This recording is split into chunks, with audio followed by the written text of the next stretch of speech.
Okay, so Bismillahirrahmanirrahim. Assalamualaikum warahmatullahi wabarakatuh. Good morning and hello everyone. Okay, we are from Group 7, Blue Team. And today we will present to you regarding the issue of electric vehicle and their charging infrastructure using Tesla scenario overhead as our case study. Okay, so before we go further, let me introduce my team members. We have Muhammad Idris Khan, me Esther Atika, Nur Atira, and Hazira later. Okay, so introduction and issue overview. Okay, actually, air pollution from vehicle like cars, buses, and motorcycle continues to rise. According to the World Health Organization in 2019, 99% of the world's population is exposed to the unsafe air. And petrol and diesel vehicles are the main contributors. Next, the electric vehicles or EV right now are introduced as a cleaner alternative as they do not produce exhaust emission and rely on electricity only rather than fossil fuels. Okay, but however, the main challenge is that EV adoption depends heavily on charging infrastructure. Without enough charging station, EV usage becomes inconvenient and adoption becomes slowed down. But for the issue, this issue affects multiple stakeholders, which we will explore next. Okay, so before we will go further, let me explain a little bit regarding the Tesla Neighborhood. Okay, Tesla's Neighborhood is a part of Tesla Inc. founded in 2003 in the United States. Tesla actually focused on the electric vehicles, renewable energy, and energy storage technology. But for in Malaysia, Tesla actually operates through Tesla Motor Malaysia's neighborhood, introduced advanced EV technology such as smart battery system, digital vehicle management, and fast charging infrastructure. Okay, actually, this shows that Tesla technological innovation are key to improving EV adoption and supporting sustainable transportation.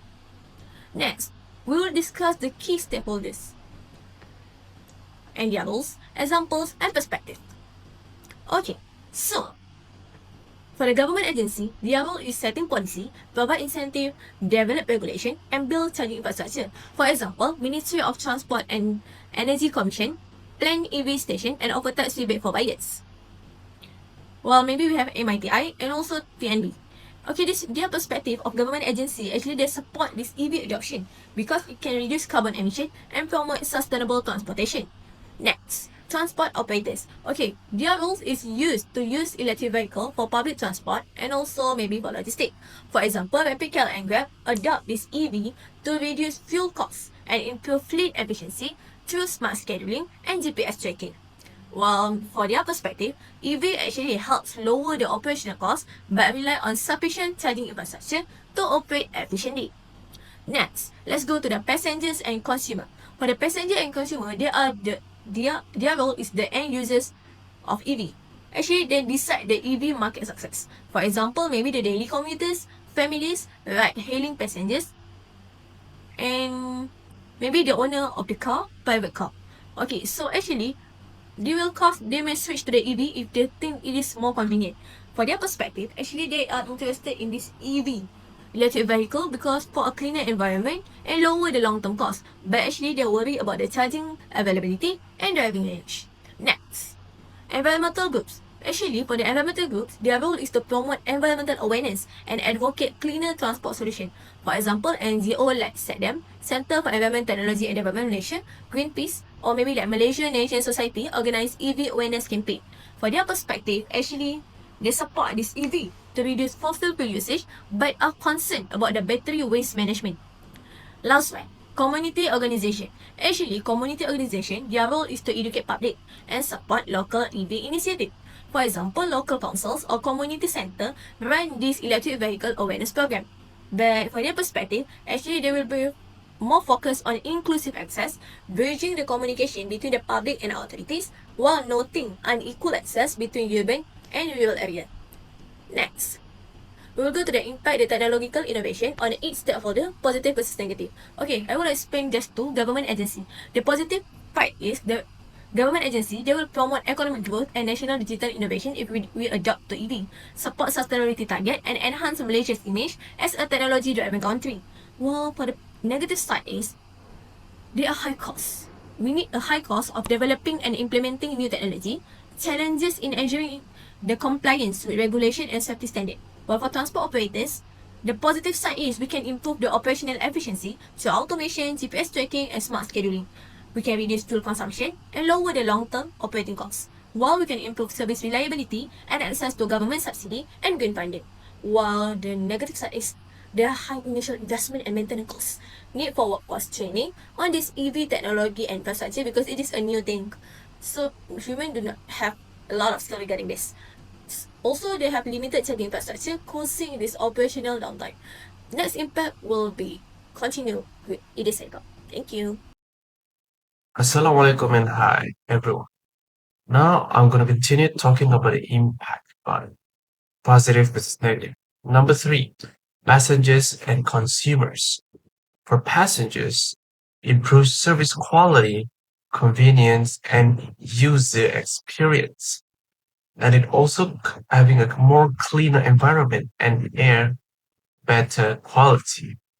And for the third point, lower operating costs per kilometer compared to fuel vehicles. Now about consumers. Consumers having a high purchase cost and limited affordability, and it also having a limited access to charging facilities, especially in rural areas. Third point, concerns over data privacy and adaptation to the new technologies. So let's move on to the number four, environmental groups. For positive, a reduction in carbon emissions. The second point, support sustainability and environmental protection goals. For the negative, concerns regarding battery waste management, and it also having potential environmental impact from improper disposal. Okay, number five, the last point for impact stakeholder. For positive, creation of a new job related to EV infrastructure. And it also improves quality of life through technological innovation. And third point, increased awareness of sustainability initiatives.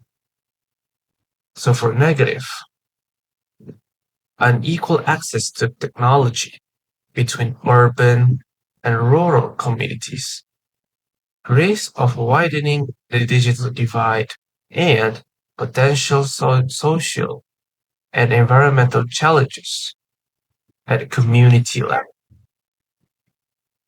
So now we move to challenges and limitation. There are three challenges and limitation. First, high initial cost. Second, limited charging infrastructure. And third, specialized technical skills and maintenance. First, high initial cost. It will cost high upfront price. It will higher than usual full cost, and also full costs are more cheaper than electric vehicle. Second, limited charging infrastructure. First, there are many places that are available for charging the car. Second, it will increase daily expenses but more than full cars. That is, it will possibly drain of battery. Third, specialized technical skills and maintenance. First, it will use different maintenance skills, and also it has a unique of technology that they use for electric vehicle. Okay, this one is for opportunities of EV vehicles. I have made 3 points, but I'm going to elaborate one by one. All right. First point, environmental benefits and healthier living. This thing helps to reduce air pollution, especially in urban areas with high traffic congestions. Second point, economic savings and new job opportunities. Jobs are generated in areas such as EV manufacturing, battery production, charging station installation, software development, and also a technical maintenance. For the last point for opportunities, energy efficiency and sustainable innovation. It helps to reduce overall energy consumption and dependence on fossil fuels. Technological innovation in EV batteries, smart charging systems, energy storage. Furthermore, it improves efficiency and reliability. Now I will explain about the solution strategy for electric car adoption. First, the government role is very important. The government can provide subsidy and tax incentive to make electric car more affordable. They can also offer low interest loan for EV buyers and expand charging infrastructure across the country. Second, transport operator and private company they should invest in fast charging stations to reduce charging time. This will help reduce range anxiety and increase confidence among users. And lastly, education and skill development are needed to support the EV industry. This include introducing EV training program, develop skill technician and maintenance staff, and providing certification and technical course. Okay, so to be concluded, electric vehicles can help to reduce air pollution, support cleaner and more sustainable transport. Okay, so with strong government support, technological innovation, and public awareness, EV can become a practical and a widely accepted transport option in Malaysia. So before we end, let's proceed with the Q&A session. Now we go to Q&A season. What makes Tesla different itself from other EV manufacturer? So the answer is Tesla different itself from other EV manufacturer through its advanced battery technology, software-based vehicle, and strong charging infrastructure. Tesla car receive over-the-air update and have advanced autopilot system and are supported by global supercharger network. In addition, Tesla direct-to-the-consumer sale model and strong innovation driving its brand give it a competitive advantage over other EV companies.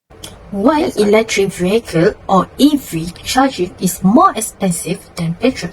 So the answer is first, high cost of charging equipment, second, maintenance and operation costs, and third, location rental and business profit. So that's the reason why EV or electric vehicle charging are more expensive than full car. Okay, so next let's proceed a few questions with our friends from Imin. Why are EV considered as environmental friendly? Because electric vehicle we use electric battery, so we don't use fuel that actually will produce smoke that will harm environment. So next from Anis Aizat, how long does it usually take to charge a Tesla? If you use supercharger, it just take around 30 to 60 minutes. If you charge it at home, it can take up more than 6 hours to be full charge. So last one from Muhammad Azizi, can you state maybe a few charging stations for Tesla in Malaysia?